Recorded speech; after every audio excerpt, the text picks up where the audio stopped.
This is the story of a legendary sniper, a man who could eliminate his target from kilometers away, even with a blindfold over his eyes. But before becoming a ruthless sniper, he was an ordinary math teacher. He despised war and weapons. Yet one day, something happened in his life that transformed him from a decent teacher to a relentless sniper. The story begins in a small village in Ukraine, where we see a modest house. In this house lives a happy couple, enjoying a peaceful life. The man's name is Mykola, and his wife is Nastya. Nastya is a talented drawing artist who carves wood into various beautiful statues. Mykola is a teacher who teaches mathematics at a nearby school. He is a kind-hearted teacher loved by all his students, except one, named Ivan. Ivan is a very mischievous boy who constantly bothers Mykola in class. He comes from a wealthy family, whereas Mykola is a poor man. Ivan would mock Mykola's appearance and clothing, hoping to provoke him into losing his temper so that he could file a complaint and get Mykola expelled from school. But Mykola is a calm and composed man. He remains unaffected by Ivan's provocations and continues with his life peacefully. Mykola's house is completely free from electronic devices like TVs, so he is unaware of the happenings in the world. One day, while Mykola is at school, he hears a news report on TV.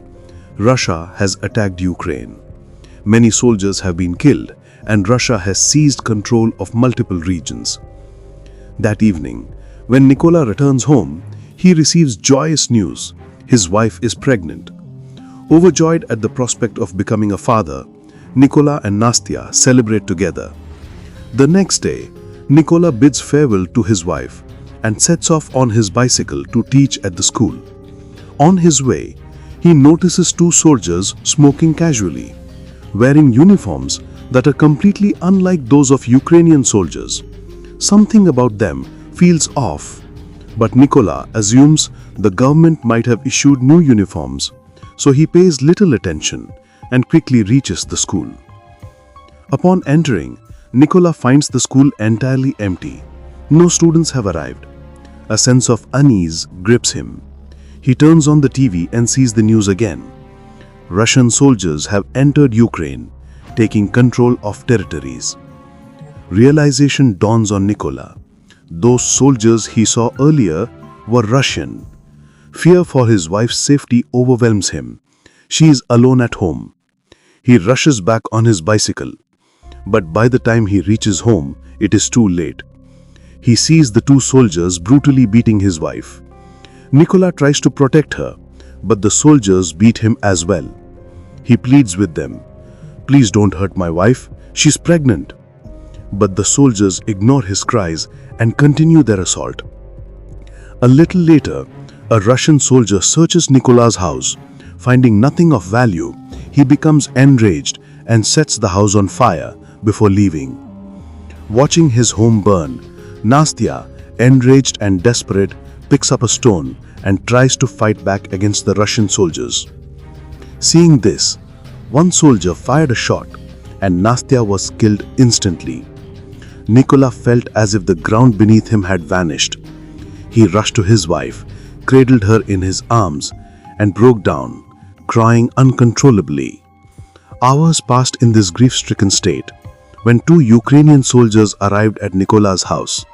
Seeing Mykola's wife dead, they were filled with sorrow and placed a reassuring hand on Mykola's shoulder, telling him not to lose hope. The two soldiers then began digging a grave for Nastya. After preparing the grave, they told Mykola, "You bury your wife here." With the death of his wife, Mykola was completely shattered. He was now utterly alone.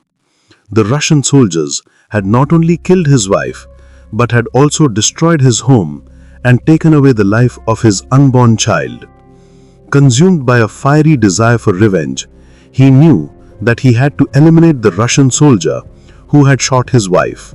There was only one way to achieve this, by joining the Ukrainian army. Desperate, Mykola pleaded with the two soldiers, "Please take me with you. I want to join the Ukrainian army too." The soldiers agreed, and Mykola was taken in a vehicle to a military base. Before leaving, he kept a small statue made by his wife, which she had crafted as a symbol of protection, close to him. When they reached the military base, the senior officer saw Mykola and initially became angry with the two soldiers. He refused to enlist Mykola, suspecting that he might be a spy. However, after gathering full information from the two soldiers and listening to Mykola's story, how Russian soldiers had mercilessly killed his wife and burned down his house, the senior officer finally understood. Mykola explained that he had no reason left to live except to take revenge on the Russian soldier and liberate his country. Moved by his determination, the senior officer agreed to enlist Mykola in the Ukrainian army, and his training began the very next day. Since Mykola was an ordinary man, the training was extremely challenging for him. He had spent his entire life teaching mathematics and had no prior knowledge of firearms. While the other soldiers were assembling their guns with ease, Mykola struggled and was the last to assemble his weapon. Seeing this, the officer doubted that Mykola could ever become a good soldier. Yet Mykola refused to give up and focused entirely on his training. One night, during training, Mykola told his senior, "Please don't call me by my name. My code name is Raven." The other soldiers laughed at him, and the senior officer explained, "A code name isn't earned so easily. To deserve it, a soldier must accomplish something great for the country." Mykola took this advice positively and redoubled his efforts. Even when the other soldiers slept at night, he continued to practice, learning and perfecting his skills. One day, the senior officer announced to all the soldiers, "We are short of snipers and we need to increase their number to fight the Russians effectively. Who among you wants to become a sniper?" Several soldiers stood up, and among them was Mykola. He too wanted to become a sniper. Mykola successfully passed this training. The next training exercise was even more challenging. The snipers were shown their target only once, after which their eyes were covered with a blackboard. They had to estimate and shoot their target without seeing it directly. Some of the other soldiers managed to pass this test. When Mykola's turn came, however, his shot slightly missed the target and he failed the test. The reason was that the rifle he had been given was old and worn, making it extremely difficult to aim perfectly. Everyone knew that if Mykola had a modern weapon, his shot would have hit dead center without fail. The next training was even tougher. The snipers had to shoot their targets under the illumination of flares in the dark of night. The senior officer ignited a flare and everyone took aim, but none of the soldiers could hit their targets. All of them fired their shots blindly. Mykola, however, did not fire. He realized that taking a direct shot under the flare's light was impossible. Instead, he estimated the distance of his target using the flare's illumination and applied his knowledge of mathematics to calculate a perfect shot. The bullet hit exactly where he aimed. The senior officer and the other soldiers were stunned. No one had ever completed this task before. Only Mykola had succeeded. Impressed by his skill, the senior officer awarded Mykola his long-desired codename, Raven. Days passed, and Mykola devoted himself entirely to training. Finally, the day arrived when the results of the training were announced.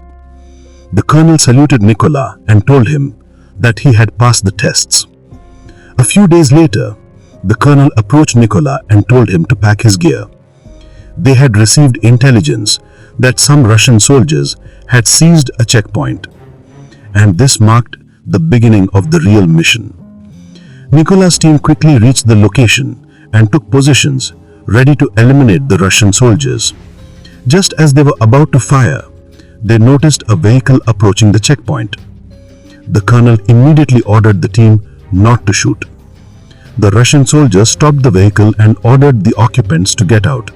They checked the passports of everyone inside and thoroughly searched the vehicle.